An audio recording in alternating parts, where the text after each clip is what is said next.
Hi, ako nga si Maria Cleofe, the first Pacoribot. Pwede niyo akong tawagin Macy. Isa akong third year TCM student dito sa USDP. Unang tanong, saan ka natutong mag-disenyo at sino ang nagudyok sa'yo para tumanggap ng mga kurso? Natuto akong magdisenyo nung high school pa lang ako kasi nga mahilig kasi ako sa arts. Sumasali po ako ng mga poster making at editorial na competitions. Tapos ang nag-udyok pa sa akin para ipatuloy ko yung commission ko is yung best friend ko nung high school, which is si Glendy. Isa na po siyang multimedia student ngayon sa Manila.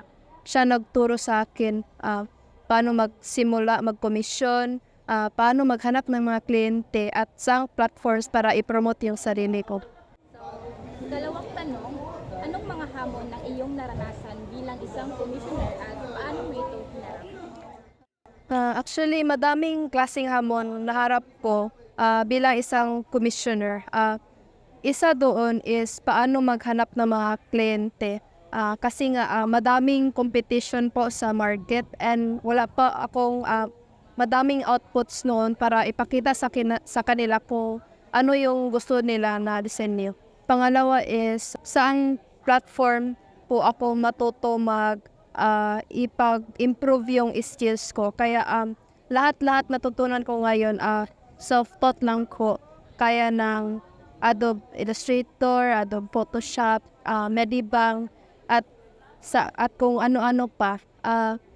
Yung tatlo is minsan kasi hindi sigurado yung payment na binibigay nila sa akin kasi nga hindi nga siya full-time job, part-time lang siya kaya nakadepende po lang yung sahod ko kung ano lang budget ng mga kliyente ko. Last question, paano mo nababalanse ang iyong tungkulin bilang isang commissioner at ang iyong mga responsibilidad bilang isang estudyante? Actually, time management lang talaga. Dapat alamin mo kung ano yung mga priorities mo at iset mo lang yung schedule kung ano yung mga priorities mo for the day, kung anong gawin mo. So, for example, lahat ng mga activities at assignments sa pag-aaral ko, ginagawa ko sa umaga at sa hapon. Para paggabi, focus lang po ako sa work. Pero yung kapalit lang po doon is yung health mo, which is very draining talaga. Masabi ko na physically and mentally draining siya.